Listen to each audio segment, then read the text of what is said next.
அது கூட ஹோட்டல் ஸ்டைலில் நம்மளோட சாம்பார்,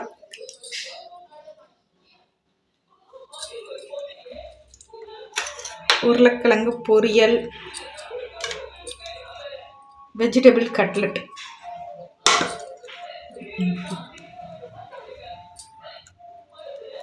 இதுதான் இன்றைக்கி நம்மளோட டிஷ்ஷு. இந்த ஹோட்டல் சாம்பார் எப்படி செய்கிறதுங்கிறத நம்ம வீடியோக்குள்ளே போவோம்.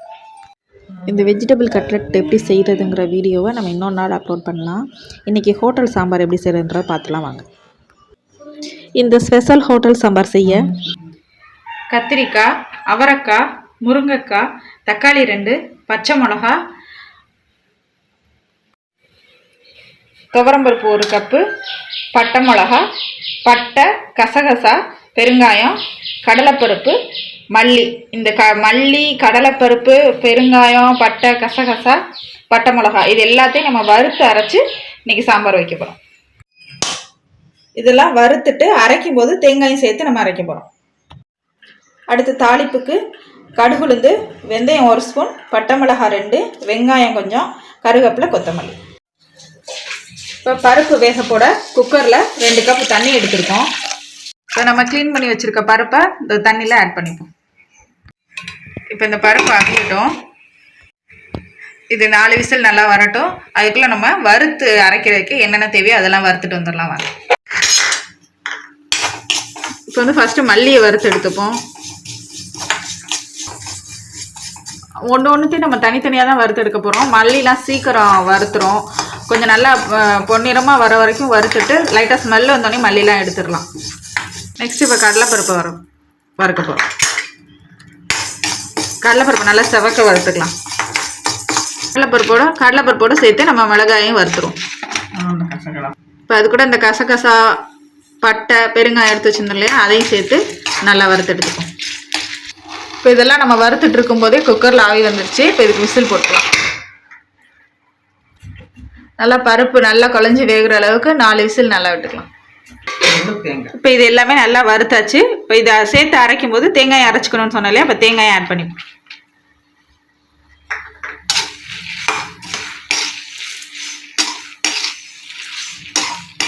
இது நல்லா ஆறணுன்னா நம்ம மிக்ஸி ஜாரில் போட்டு அரைச்சி எடுத்துப்போம். இப்போ நம்ம எடுத்து வச்சிருந்த காயெல்லாம் கட் பண்ணி க்ளீன் பண்ணி எடுத்து ரெடி பண்ணி வச்சாச்சு. குக்கர்லையும் 4 விசில் வந்துச்சு, இறக்கி வச்சுட்டோம். அப்போ ஆவி அடங்கட்டும். இப்போ இது எல்லாத்தையும் சாம்பார் தாளித்து விடுறதுக்கு முன்னாடி ஒரு நெல்லிக்காய் அளவு புளி எடுத்து ஊற வச்சுருக்கோம். பருப்பு ஓப்பன் பண்ணியாச்சு. இப்போ பருப்பு நல்லா குழஞ்சி வெந்து வந்திருக்கு. இப்போ சாம்பாரை தாளித்து விட்டுட்டு காயெல்லாம் பாதி வெந்தோன்னா நம்ம பருப்பு ஆட் பண்ணிப்போம். இப்போ பாத்திரத்தில் 2 ஸ்பூன் எண்ணெய் ஊற்றி எண்ணெய் நல்லா காஞ்சோன்னா அதில் நம்ம எடுத்து வச்சுருக்க வெந்தயம், கடுகு, உளுந்து, 2 பட்டை மிளகா எல்லாத்தையும் போட்டு கடுகு வெடிச்சோன்னா நம்ம வெங்காயத்தை ஆட் பண்ணிக்கலாம்.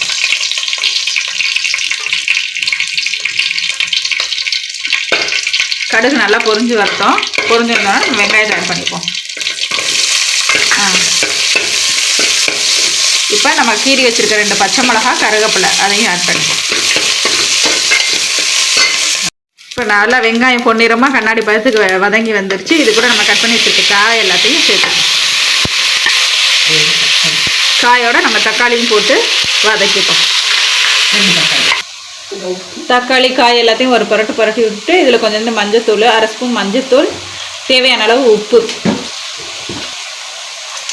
காய் தேவையான அளவுக்கு உப்பு, அது கூட கொஞ்சம் மல்லித்தூள் போட்டு காய் நல்லா வேகட்டும். இப்போ காய் கொஞ்சம் நேரம் நல்லா வேகட்டும். அது மூடி வச்சுருவோம். கொஞ்சம் வெந்ததுக்கப்புறம் நம்ம ஓப்பன் பண்ணிட்டு பருப்பு ஆட் பண்ணிட்டு புளியும் ஆட் பண்ணிப்போம். இப்போ வந்து நம்ம ஆற வச்சுருந்தது எல்லாமே நல்லா ஆறிடுச்சு, அரைச்சி எடுத்தாச்சு. இப்போ ஃபைனலாக இது கூட கொஞ்சம் கருவேப்பிலையும் போட்டு அரைச்சிட்டோம் அப்படின்னா நல்லா வாசமாக நல்லா இருக்கும். வாசனை நல்லா மிக்ஸி ஓப்பன் பண்ணும்போதே நல்ல ஸ்மெல்லாக இருக்கும். சூப்பராக இருக்குது. பார்த்துக்கோங்க, இதை பொடியை போட்டோம்னா சாம்பார் சூப்பர். சாம்பார் ஹோட்டல் ஸ்பெஷலில்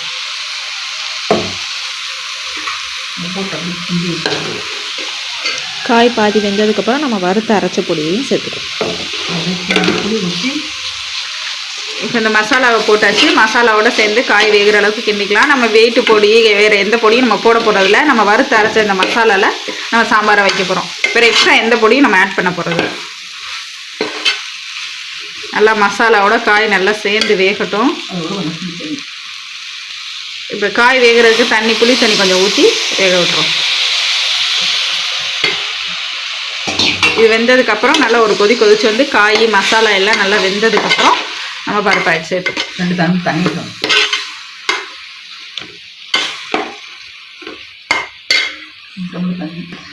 நம்ம சாதாரண இதில் 2 டம்ளர் தண்ணியை ஆட் பண்ணிப்போம். நம்ம சாதாரணமாக சாம்பார் வைக்கும்போது பட்டை கசகசெல்லாம் சேர்க்க மாட்டோம்.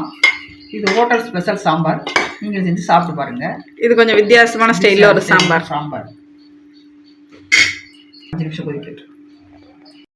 இப்போ காய் நல்லா கொதிச்சு வந்துருச்சு. இப்போ இது கூட நம்ம பருப்பையும் ஆட் பண்ணிப்போம்.